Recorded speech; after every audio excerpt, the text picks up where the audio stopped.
Football is back officially now.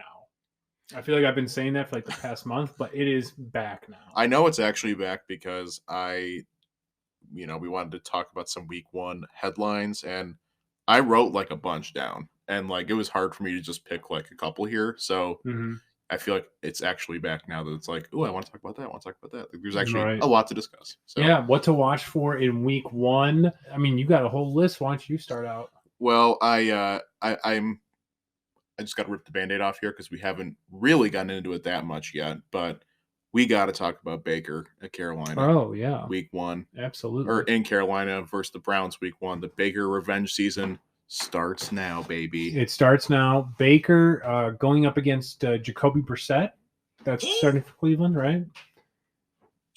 Yeah, it's Jacoby Brissett, and then backing him. I think Josh Rosen's on the practice squad, so I don't know if he's like the backup or what, but Kellen Mond got picked up. Oh yeah, that's right. Yeah. So he's probably. Well, if you put him in the game, we might have a game. It's all very exciting, though. I mean, that should be a good game. Carolina is now the home favorites for the game. I think the spread's around, 2 or 3, maybe even 4, which is kind of crazy. I feel like Cleveland still has a very solid team all around. I think I've kind of done a 180 in recent weeks on the Panthers, and I know I'm a slappy for Baker, and it's just me maybe drinking the Kool-Aid a little bit on it. But I think even before the trade, when we were doing our breakdowns in the offseason, we were kind of like looking at their defense, a healthy CMC, a pretty good receiving core. If you can get some good quarterback play in there, like this is a decent roster in the NFC. Their roster is not bad at all. Yeah. They got playmakers and DJ Moore, Robbie Anderson, CMC. I think the defense, though, is really... The defense, they've added some pieces here and there. Who'd they draft last year? They got J.C. Horn at corner. Yeah. They got Jeremy Chin at safety. Brian Burns, who's still there. Derek Brown, who Matt Patricia famously wanted to take in the draft over Jeff Okudah. Their defense is actually rock solid on paper. It's the only things that I'm worried about with them are, number one, their head coach. And also, I guess with that, Ben McAdoo calling plays is also pretty concerning. Yeah. But yeah, they haven't really had like good quarterback play in the last couple of years, and Christian McCaffrey's been up and down health wise. So those are a lot of question marks. But if if everything goes correctly, this could be a pretty decent team. I think we're going to see Cleveland week one probably look pretty shit, if I'm being honest. I mean, I don't know how well you're going to play with Jacoby Brissett. And this is no bias whatsoever? It's a little biased. But no. I think Cleveland's going to be caught off guard. I feel like I don't know. Like you don't. I feel like there's no energy coming out of Cleveland right now. Well, because right now they're in a holding pattern until Deshaun Watson gets back. Yeah. So absolutely. And I'm sure we'll be talking about that quite a bit. I think they're going to get punched in the mouth, and they won't have a plan after. Last thing I'll say on it is that Lamar Jackson is my QB1 in fantasy, but I did flex Baker into the QB1 this week because very bullish on the Baker revenge game. If he's going to have a great game at all this year, it'll be this game. That is, okay. Not saying he'll play a snap more than week one on my fantasy roster, but if you're going to do it, folks, I think this is the week. I don't think anybody's going to do it besides you. No. Fucking embarrassing! Well, you know what? One thing that I'm going to be watching for is the media blitz for Trey Lance coming out of Sunday. You're like one of the vultures, like waiting for the carcass. Yeah. You're up there. I feel like hovering around him. I feel like the media is going to blow up and be like, Trey Lance has arrived. Watch out for San Francisco this year. Hashtag Trey area. He is waited and now he's here. He is him, Himothy, Hemi Neutron. Oh, I haven't heard Hemi Neutron before. It's just going to be all over the place. And the reason why is because they're playing the Bears. So I'm expecting the 49ers to absolutely just dunk on the Bears, and Trey Lance will probably have a very solid day. I think the other side of the coin, it would be very alarming if the 49ers didn't dunk on the Bears. Oh, And they well, struggled. then I'm going to be eating. Yeah, because like I'm going to be eating. I feel like that's as far as the media goes. They either way is a win for them. Oh, And yeah. I think like it's worse almost if he has a pretty like middling performance and just kind of gets the job done. I guess you can kind of spin that into the worry about Trey Lance narrative, but like Yeah. if they don't just crush the Bears. I mean, the 49ers are a Super Bowl favorite, and the Bears are the Bears right now. I guess not favorite, but they're a team that people are possibly penciling into the Super Bowl. I mean, so. I would toss them up there. I feel like they'll be more solidified as that once we know what Trey Lance is. Should be an ass whooping. Should be a good Trey Lance performance. But what do you really think is going to happen? Do you really I think they're going to whoop their ass. I think Trey Lance is going to show off all his little tools in his belt, and probably pick up 40 yards on the ground on some good scrambles. Yeah, I was going to say I think toss a nice bomb. I think it's going to be a good game for like the running game, and he'll be a part of that. I don't think he'll be a marvel through the air, but I think that they'll like 225. I think they'll definitely get a W, and I think it'll be a nice game for the running backs and him scrambling. So and defense, obviously. I mean, you're going against Justin Fields and nobody else. So Kittle gets about 75 yards. Debo Kittle's day to day right now. Oh wow! Already as of a couple hours ago, which is also great news for my fantasy team. Yeah, he's day to day according to Kyle Shanahan. So I don't know if he'll play because again it's the Bears. So why risk it? Yeah. What else you got? Let's keep it in the NFC North. Not going to talk about the Lions, but I do have written down here that the Packers versus Vikings is an early division showdown that is very intriguing to me. Absolutely, couldn't agree more. I think this game the last couple of years has had some juice behind it. They've usually been good games. But I think with everyone slamming Kool-Aid on the Vikings right now, including we're kind of on that side of the fence. I would agree. I would agree. And the Packers being the Packers, I think there's just a lot of juice to this one in Week 1. I think like this is a big statement game for both of them. Oh yeah. So no, I totally agree. We could walk away from this game being like these guys are the division. They got the reins. Yeah. I feel like it's that kind of game. Yeah. No, I mean, yeah, absolutely, 100% true. The fact that the Packers are road favorites is a little interesting. It's 1 o'clock in Minnesota. How can you? No, it's 4:25. Oh shit! Well, the form is thrown off. All right.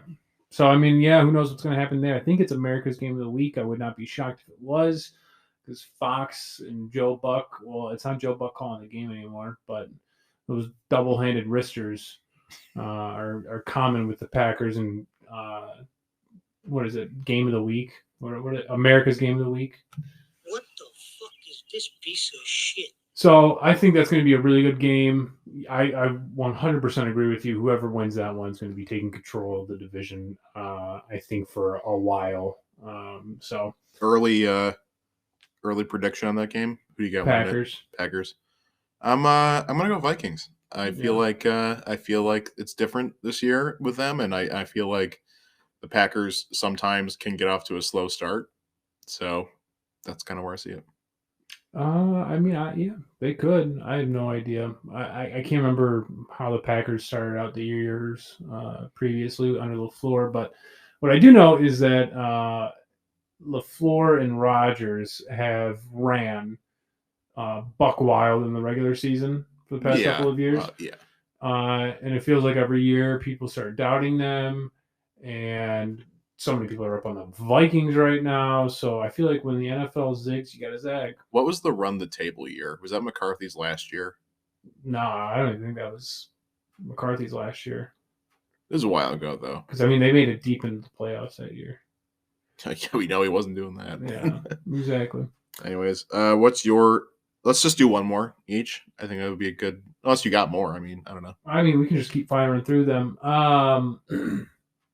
I got a little bit of an interesting one here. How about Sunday night, Tampa Bay versus Dallas? Are we going to see a rusty Tom Brady? No. You don't think so? I mean, he was gone from training camp for weeks. Like, it's 5 weeks, and he was gone for a large majority of that. Look, it's literally the last year of his career, probably. Maybe. And you don't think that there's any, I don't know, game speed? I'm done doubting the dude ever. He's the best to ever play. I don't know, man. I think he's got an elite receiving core.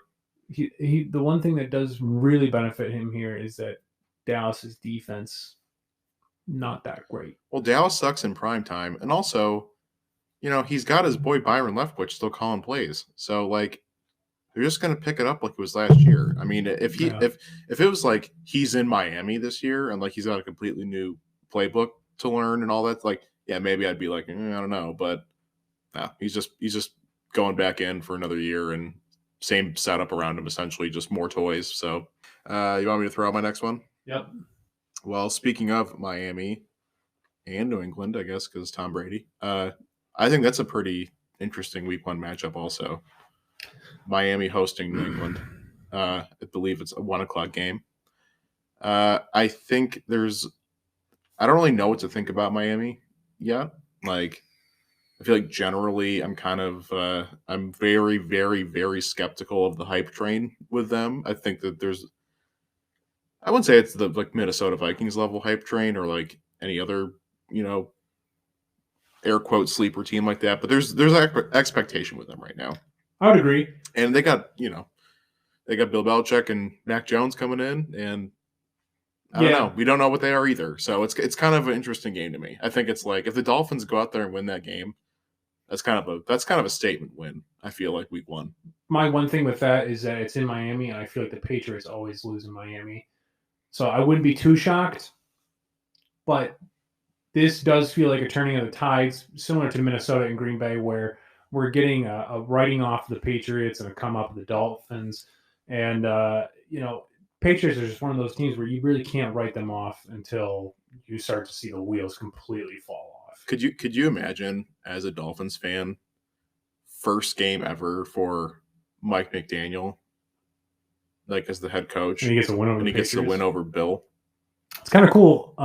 First game for Kevin O'Connell and Mike McDaniel, both big-time division rival games. Also, it's good to see Tyreek Hill make his Dolphins debut. I'm sure Tua will let the noodle fly.